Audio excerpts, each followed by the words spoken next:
নমস্কাৰ মই ডায়েটিশিয়ান এমজিম বৰা আজি আপোনালোকৰ আগত হেল্থ সিকিউৰ প্লাছৰ তৰফৰ পৰা আহিলো হেল্থ সিকিউৰ প্লাছ হৈছে এনেকুৱা এটা প্লেটফৰ্ম য'ত আপোনালোকে ডায়েট কাউন্সেলিঙৰ লগতে mental health counselling yoga mindfulness আদি বিভিন্ন সেৱাসমূহ লাভ কৰিব পাৰিব আজি মই শিশুসকলৰ আপোনালোকে কেনেকৈ যত্ন ল'ব পাৰে তাৰ ওপৰত কিছুমান কথা ক'ম ইয়াৰ আগৰ ভিডিঅ'টোত আপোনালোকে গম পালে কি আমি শিশুসকলৰ খাদ্যৰ প্ৰতি কেনেকৈ সজাগ হ'ব পাৰোঁ বা কি ধৰণৰ খাদ্য খুৱাব লাগে জন্ম হোৱাৰ পিছত গতিকে আজি মই ক'ম আপোনালোকে শিশুসকলক কি বস্তু কৰিব দিব নালাগে বা আপোনালোকে সেইখিনি হেবিটৰ পৰা শিশুসকলক দূৰত ৰাখিব লাগে প্ৰথম কথাটো হৈছে আমি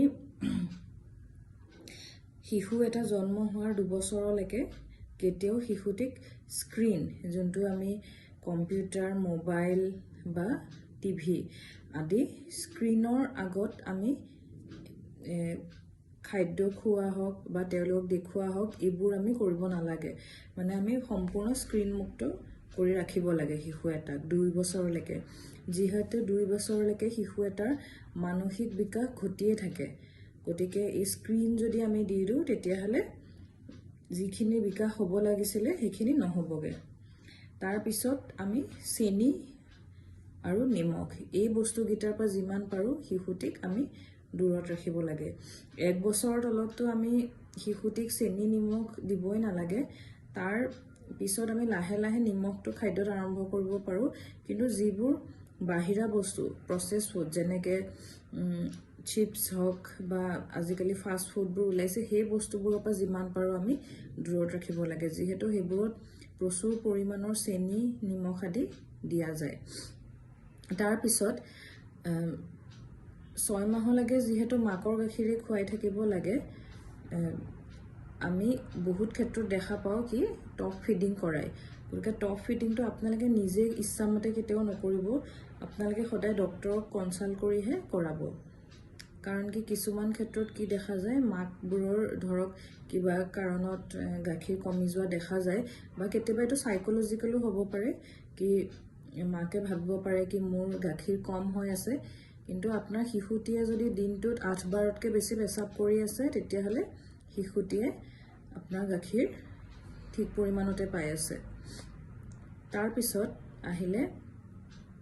শিশুটিক আমি যিমান পাৰোঁ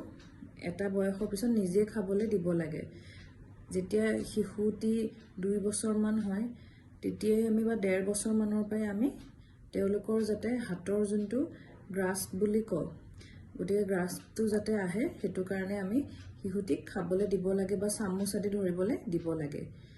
গতিকে তেওঁলোকক বেছি আমি খুৱাই দিয়াৰ অভ্যাসটো কৰিব নালাগে ডাঙৰলৈকে আৰু এটা অসুবিধা দেখা যায় মাকসকলে যিহেতু 6 মাহৰ পিছতো গাখীৰ খুৱাই থাকে আমি 2 বছৰলৈকে সাধাৰণতে শিশুটিক গাখীৰ খুৱাই থাকিব দিওঁ কিন্তু 2 বছৰৰ পিছত লাহে লাহে গাখীৰ খোৱা পৰিমাণটো কমাই দিব লাগে কিন্তু কিছুমান শিশু কি হয় বহুত ডাঙৰলৈকে গাখীৰ খাই থাকিব বিচাৰে মানে 3 বছৰ কিছুমান 4 বছৰলৈকেও দেখা যায় গতিকে তেনে ক্ষেত্ৰত কি হয় মাকৰ গাখীৰ খাই থাকিলে শিশুসকলে যিখিনি বেলেগ খাদ্য যেনে সলিড ফুড সেই বস্তুবোৰ খাব নিবিচাৰে আৰু তেওঁলোকৰ যোনটো চুবোৱা অভ্যাসটো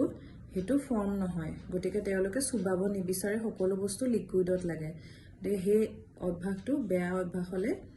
ৰূপান্তৰিত হয় গতিকে আপোনালোকে সদায় 2 বছৰ পিছতে লাহে লাহে গাখীৰ এৰাই দিবলৈ যত্ন কৰিব লাগে গতিকে মেইনলি এই গোটেইকেইটা পইণ্ট আপোনালোকে মনত ৰাখিব